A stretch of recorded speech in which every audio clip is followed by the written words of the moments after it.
Hi, I'm Mike McCormick, live from GBTA Studios here in Toronto, and I'm here with Tim Oldfield, Senior Director of Global Sales Canada for Marriott International. How are you doing, Tim? I'm doing well, Mike. Good to see you again. Good to see you. So, Marriott clearly has a pretty broad scope in terms of properties and brands in the industry, and you certainly talk to a lot of customers. What are you hearing from them? What's on their minds these days? Yeah, I think when you talk about particularly corporate travelers and those customers, our corporate clients, they're talking to us about availability, they're talking about our expanding footprint. They're really keen to work with us for a variety of reasons. We can serve them in so many more destinations today post our merger and integration, right. But they're really wanting to understand how they work more strategically and more collaboratively with us. Yeah, and we've been talking throughout the conference about a lot of different trends, data, use of data, the fact that companies can really capture virtually all of their portfolio spend across all of their booking channels, et cetera, and then getting into really like the analytics that are necessary. I mean, those drivers I'm sure are really starting to affect like how you talk with them, like you said, in a more strategic fashion. You're spot on with that, Mike. Data is key, and I say that from a number of perspectives. The first thing I would say is that those clients who can come to us and use data to demonstrate their ability not only to shift share, but really what we're talking about there is the ability to achieve travel objectives. That's where we can work collaboratively and strategically to be able to move their business in the right direction. Data is the foundation of it, and I think that as more travel managers are coming to us with better data, better insights from their travelers, and a better understanding of how data works within their travel policy, we get to do cooler things with them. Well, and information far beyond just the room rate, right? In terms of the full scope of what their spend is, which is a whole other issue. Yeah, I think spend is a big piece of it for sure, particularly when you talk about cost containment.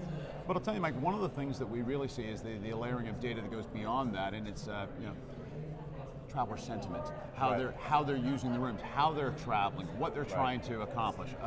We're seeing obviously leisure and business travel get melded together. So all of those data points really matter, and traveler satisfaction is driving a bigger part of travel programs today. You know that. Yep, very much so. And the good news is, I mean, certainly for the industry, we're in an environment now where we have healthy economies, the underpinnings of the key elements of travel, hotel being certainly, one of them, is healthy, and that's a good sign. It's allowed a lot of investment back into the properties themselves, the products, et cetera, right? Yeah, it has, and we are seeing a long run in a healthy travel environment, and and all things point to that's going to continue for some time to come.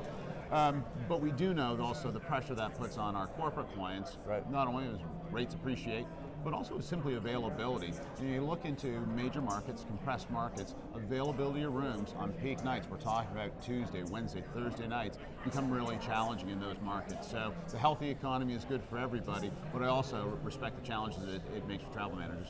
Yep.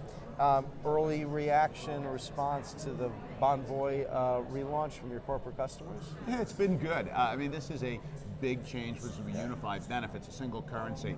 120 million members on the platform today. But it's not just about loyalty. Our ability to recognize customers in our hotels really matters. But it's a really holistic travel platform. We couldn't be more excited about where Bonvoy is taking us. And anything else for Marriott when you look ahead? Yeah. So we're a company with a rich history of innovation, and that will continue going forward. And I think there are a couple of things that I'm excited about. The Sheraton revitalization, a core part of our acquisition of the SPG brands. So we're really focusing on that. Our expansion of food and beverage, and we operate over 10,000 restaurants and outlets globally. Incredible. Yep. That's important. And then the final part I would say is we continue to expand. It's new brands. You've heard of talk about home sharing. The excitement continues, and innovation continues at Marriott. So it's a good-looking future. And it's amazing to me still, like the scope, especially in the hospitality and hotel world, like the scope of brands that are out there that are getting so purpose-built around so many different market segments. Is that going to continue? Yeah, I think it will. And we get asked regularly about, is 30 brands too many? Right. And I'll tell you the short answer to that is 30 brands probably isn't enough as we get to serve some very specific niche markets, and they won't all have the same scale as some of our larger legacy brands, but this is about serving customers in new ways, and that part is exciting. It's part of our rich history of innovation. I'm excited about the future, Mike. Yeah, great. Well, thank you for your support of GBTA, and thanks as Marriott and you personally. Appreciate it. Enjoy the relationship. Thanks for having me today. Great. And I'm Mike McCormick, live from GBTA Studios here in Toronto.